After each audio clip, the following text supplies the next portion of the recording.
Hello everyone, this is Defense Politics Asia, and holy shit, this is the second time I'm recording this because I forgot to on the mic and there's no audio in the first one. So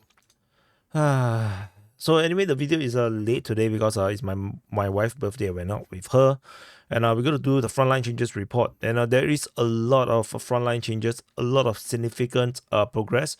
We're going to start off with Ocheritine over at the Ediefka front. So at the Ediefka front, so this is Ediefka city, and this is Ocheritine where the frontline change is.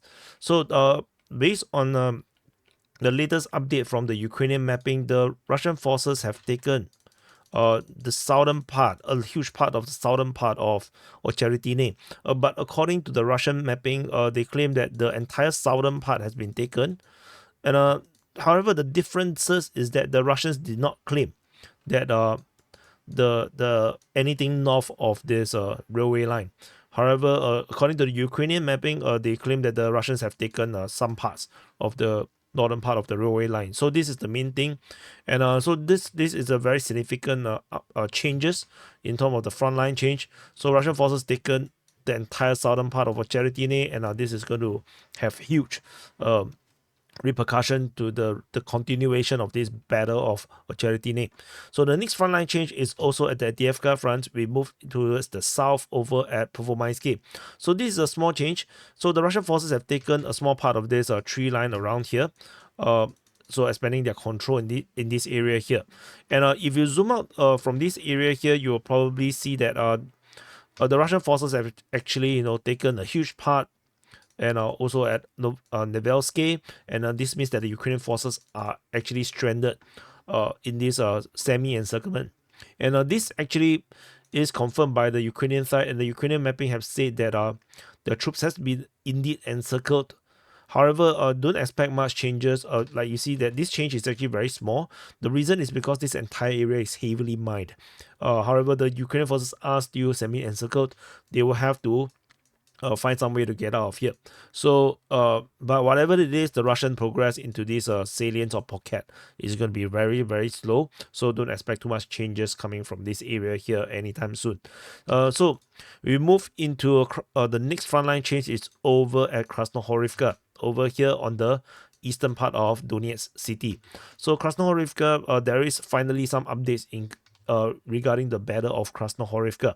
So the main changes is over in the southern part of the city, and so Russian forces have taken back this southern eastern half of this neighborhood in Krasnohorivka, and then the Russian forces are also expanding their control over on the eastern part, southeastern part of Krasnohorivka, and the frontline change is listed as such. The map change come from Riber, and this information is coming from Riber. So this actually is, I would say, Russian claims. Yeah, so I would have to change it. This is a Russian claim, and so we will continue to monitor. According to the Ukrainian mapping, this entire area is gray zone. They did not acknowledge any Russian control. And there is also important thing to note about this area here is that this Russian push over on this side, on this southeastern side, is going to be pretty much stuck from now on. Because if you zoom in, you will see that there is actually heavy trenches around this entire area here. The entire area here is full of trenches, and these are all pre-war fortifications, because this is where the front line is during the Ukrainian civil war.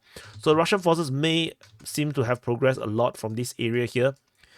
Progressing through this trench line is going to be really difficult, and I suspect there might be a reason to do this because Russian forces like to do attacks of a settlement nowadays from two different directions.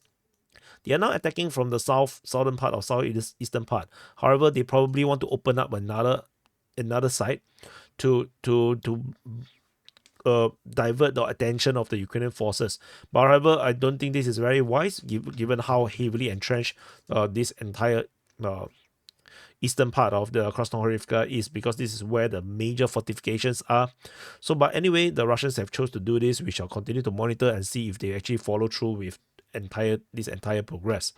And south of Krasnohorivka, yet another major battle is a battle of Novo Mifka. And we previously have the last Frontline Changes report, we talked about the Russian forces have taken most of Krasnohorivka, leaving just a little bit over in the northwestern part of of Novo Mifka, not taken. Today we have confirmation from Deep State UA, the pro-Ukrainian mapping, confirming that the Russian forces have taken the entirety of Novo Mifka. And this actually also comes with the announcement coming from the Russian Defense Ministry confirming that Novo Mifka has been fully captured by the Russian forces. But it is important to note that this dacha region here, this holiday house or plantation or whatever, this small little area here is still not taken, and apparently that nobody really cares about this area here. They don't really consider this part of Novo Mifka.